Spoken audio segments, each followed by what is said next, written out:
मेरा कोई गुरु नहीं था। मैं किसी साधु संत जति जोगी किसी में मेरा श्रद्धा नहीं थी। मैं वो सिगारेट पीता था और वो भी वो फॉर्सक्वेयर सिगारेट पीता था, ताज सिगारेट पीता था, 5-5 मिनट में चाय पीता था। बापू ने बोला कि निगुरे नहीं बैठेंगे अंदर। मेरे को ऐसी चोट लगी, मैंने सोचा था कि मैं कहाँ जा रहा हूँ। बापूजी का दूर से दर्शन हुआ, मैं बहुत रोया उस दिन। मगर हमने सुन रखा था कि तू एक कदम भी चलेगा, भगवान 10 कदम चलते हैं। 3 मिनट बापू ने आंख बंद रखी और फिर प्रसाद हाथ में लिया और बोला, मैं 11,000 रुपया तेरे को देता हूँ और ऐसा मंदिर बनेगा, लोग देखते रहेगा। तुरंत बाप जी ने बताया कि इसकी प्राण प्रतिष्ठा परम पूज्य संत श्री आसाराम जी बापू यानी सदगुरु बापू जी के हाथ ही होगी। तो हमारे लीमखेड़ा तहसील में 11 मंदिर बनाया बापू की प्रेरणा से। बापू ने वहां से आवाज दी कि जितने भी लोग खड़े हैं जल्दी जल्दी लाइन करो, अभी बारिश को मैंने ब्रेक मार रखी है, बहुत बारिश गिरने वाली है। एक ऐसी जगह है कि वहाँ आदिवासी के बच्चे रहते हैं। बापू ने बोला था गरीबों का सेवा करना और धर्म का प्रचार करना। जो आदिवासी किश्ती लोग बन जाते हैं, उस आदिवासी लोगों को किश्ती जो बनते हैं उनको अपने धर्म में लाना है, ये सेवा रहेगी। मैंने बोला जी बापू। तब से मैं लगा कि आज के बाद एकादशी, अमावस, पूनम और पवित्र त्योहार के दिन कोई भी यहाँ स्नान करेगा तो उसको प्रयागराज का पुण्य प्राप्त होगा। ऐसा मेरे गाँव को तीर्थ बना दिया बापू ने।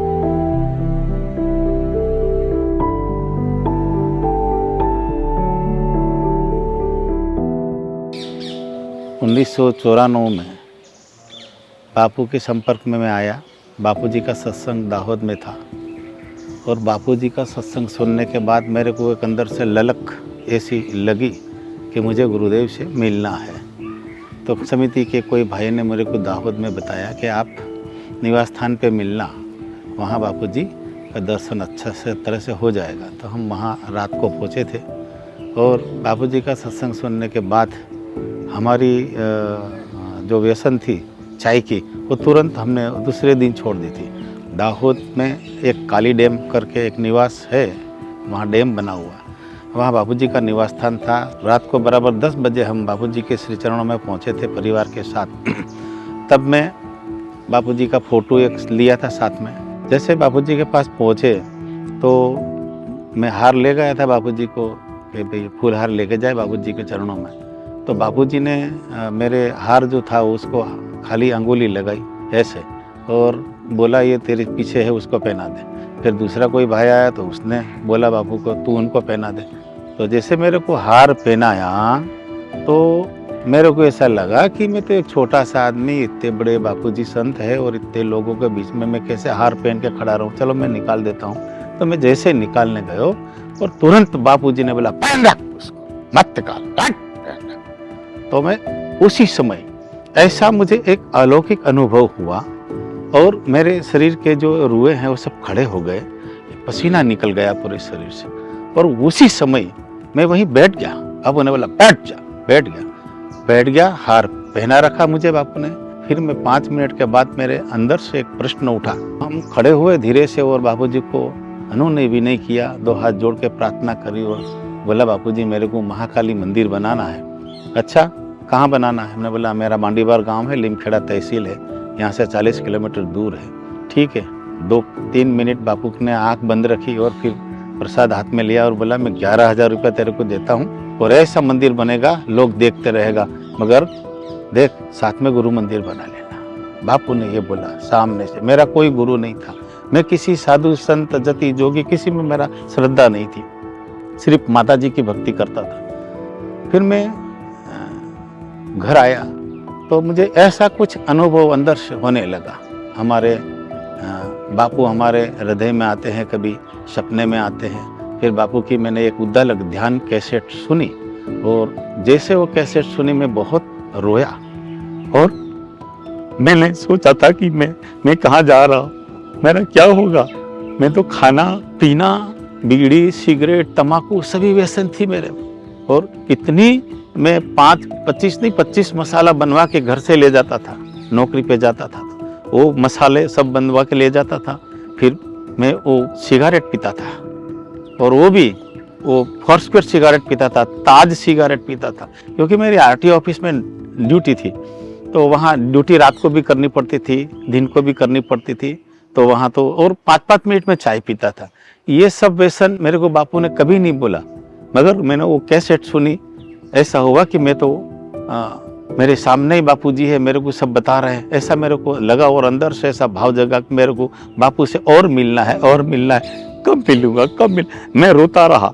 बापूजी मई महीने में आए थे, जून जुलाई निकला, जून महीना निकला, मैं बहुत रोया और बापूजी का दर्शन की बहुत अंदर से उत्कंठा जागी। और फिर मैं गुरु पूर्णिमा के दिन अहमदाबाद आश्रम वहाँ पर आए और बापूजी का दूर से दर्शन हुआ। मेरी आंखों में से आंसू बहने लगे, मैं बहुत रोया उस दिन। मैं निगुरा था और मैं लाइन में खड़ा रह गया और बापू ने वहाँ से आवाज दी कि जितने भी लोग खड़े हैं जल्दी जल्दी लाइन करो, अभी बारिश को मैंने ब्रेक मार रखी है, बहुत बारिश गिरने वाला है। और उस 94 की साल में मेरे को बराबर पता है गुरु पूर्णिमा के दिन बहुत बारिश हुई थी, बहुत बारिश हुई थी। और उसी दिन बापू ने बोला कि निगुरे नहीं बैठेंगे अंदर।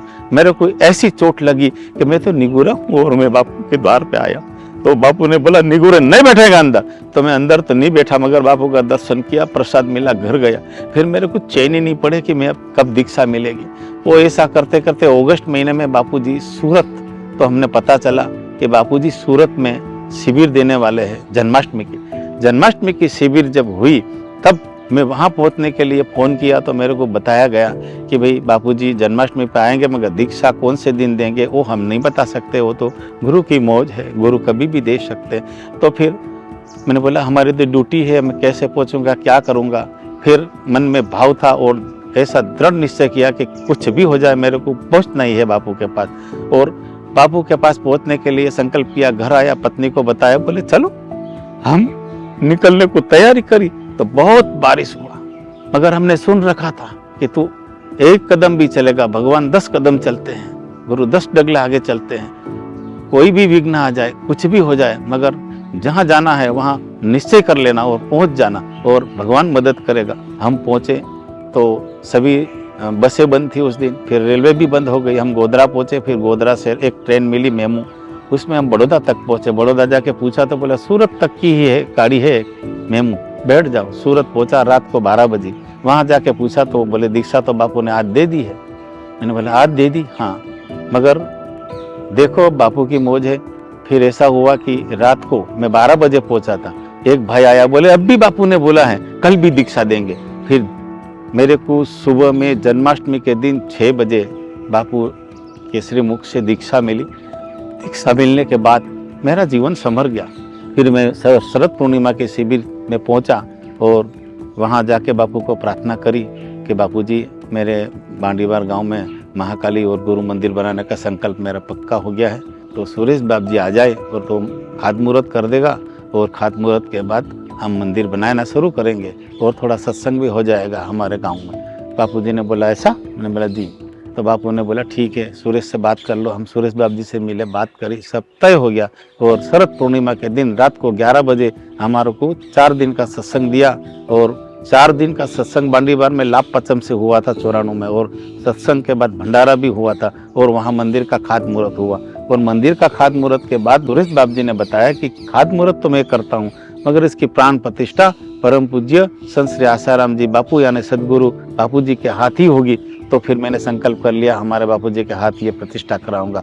महाकाली मंदिर बना, गुरु मंदिर बना और ऐसा बना कि लोगों का आज काम होता है। फिर मैंने बापू को प्रार्थना करी कि हमारे इलाके में गरीब बुढ़े आदिवासी लोग रहते हैं बापू, और वो डाकण चाकण भूत पलित मेली विद्या में बहुत मानते हैं और दर दर भटकते रहते हैं, उनका कल्याण हो। बापू ने बोला वड़बासा डाल दे। मैंने बोला जी बापू। बोले सूरत से ले जा, पावरफुल रहेगा। मैं सूरत से वड़दादा ले गया, वड़दादा भी वहाँ डाला है और मंदिर की प्रतिष्ठा के लिए बापू को प्रार्थना की थी। तो फिर छन्नू में बापूजी पधारे, महाकाली मंदिर की प्रतिष्ठा करी, गुरु मंदिर की प्रतिष्ठा खुद बापू ने करी। और जब बापू प्रतिष्ठा करने के लिए आए थे उसी दिन हमने अंडरग्राउंड अंदर साधना के लिए कमरा बनाया है मंदिर के नीचे, अंदर भी बापूजी पधारे और बापू ने अंदर संकल्प किया। बापू ने बोला था गरीबों का सेवा करना और धर्म का प्रचार करना। जो आदिवासी किश्ती लोग बन जाते हैं उस आदिवासी लोगों को किश्ती जो बनते हैं उनको अपने धर्म में लाना है, ये सेवा रहेगी। मैंने बोला जी बापू। तब से मैं लगा और लिमखेड़ा तहसील में अलग अलग गांव में जहाँ जहाँ किश्तियों का जो देवल है उनका जो पॉइंट है उसके सामने अपने हिंदू देवी देवताओं का मंदिर बनाने का काम शुरू किया। मैंने हमारे लिमखेड़ा तहसील में 11 मंदिर बनाया बापू की प्रेरणा से।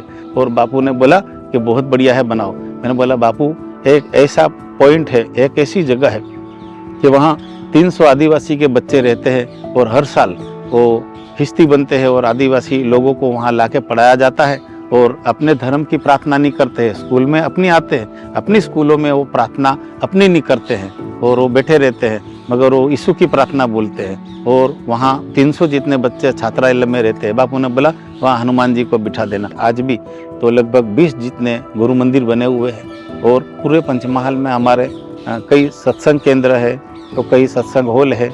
ऐसा करके 10 तो छोटे मोटे आश्रम है, उसमें बड़ा आश्रम गोधरा का है।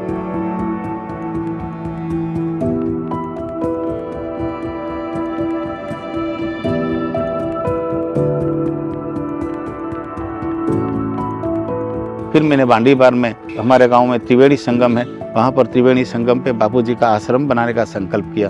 बापूजी ने बोला कि ठीक है बनाओ।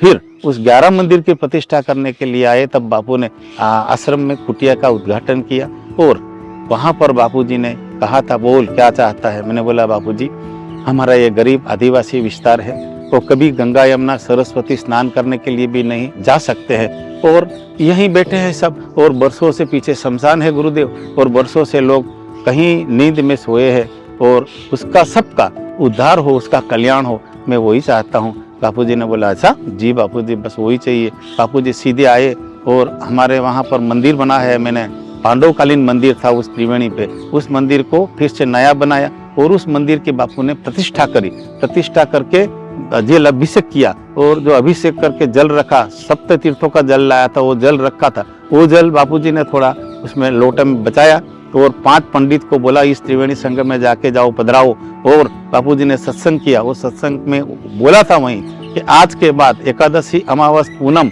और पवित्र त्योहार के दिन कोई भी यहाँ स्नान करेगा तो उसको प्रयागराज का पुण्य प्राप्त होगा। ऐसा मेरे गांव को तीर्थ बना दिया बापू ने, और आज भी लोग एकादशी, अमावस, पूनम को स्नान करने आते हैं, ध्यान करते हैं, भजन करते हैं और लोग लाभान्वित हो रहे हैं।